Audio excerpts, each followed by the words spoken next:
Սաղմոս գրելուց, վեհափառի կուսակրոնության թեման նորից շոշափելուց հետո Փաշինյանն անցնում է աշխարհիկ գործերին։ Բարև ձեզ, հարգելի գործընկերներ։ Լսում է գլխավոր դատախազի զեկույցը, թե որքան գույք ու գումար է վերադարձվել պետությանը։ Նյարդայնանալու առիթ վարչապետը միշտ է գտնում, ասում է, իր ընտանիքի մասին մամուլում նյութեր են հրապարակվում, նախկինների պատվերով եւ իրականությանը չհամապատասխանող։ Իրանց մի խնդիր ունեն ցույց տալու, որ մենք իրանց նման ենք։ Արդեն չեն էլ բանանում, ուզում, չեն էլ փորձում ապացուցեն, որ իրանք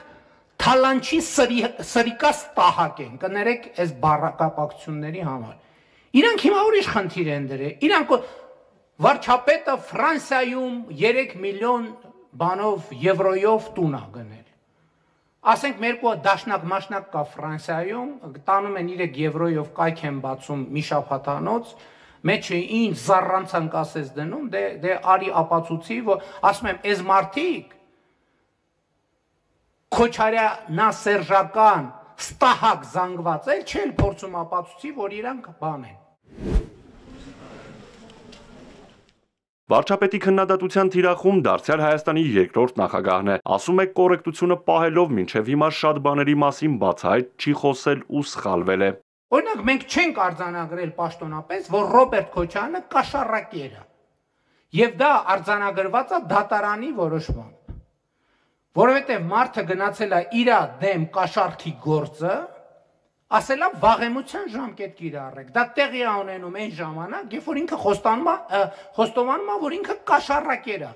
Հիմա Հայաստանի Հանրապետության դատական համակարգում պաշտոնապես արձանագրվել է,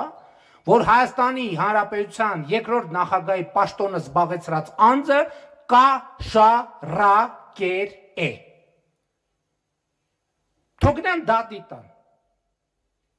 Հիմա սրանից հետո ես երբ ելույթ ունենամ Ռոբերտ Քոչարյան անունը հնչի, ասելու եմ կաշառակեր Ռոբերտ Քոչարյանը եւ այլն եւ այդպես շարունակ։ Իրանք էլ չեն ժխտում, որ բանում Հունաստանում բան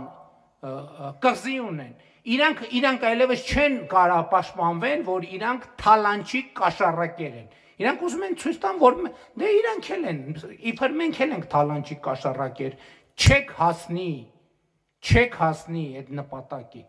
Հետո մի պահ նյարդերը թուլանում են, հանդարտվում է ու վերադառնում հոգևորին, մեջբերում նոր կտակարանից։ Ասում եմ, մի դատիր, որ չդատվես, որովհետև ինչ դատով դատես, նույն դատով էլ դատվելու ես։ Համակարգերը ներդնելը միայն նրա մասին չի, որ մենք ուրիշներին դատում ենք, այլ նրա մասին է, որ ինչ դատով ուրիշներին դատում ենք, նույն դատով մենք էլ ենք դատվելու։ Այսուհետև ոչ միայն իրերն են կոչելու իրենց անուններով, այլև իրերի հետ կապված մարդկանց, որևէ տարընթերցում չպետք է մնա։ Արթուր Հակոբյան, Էպիկենտրոն,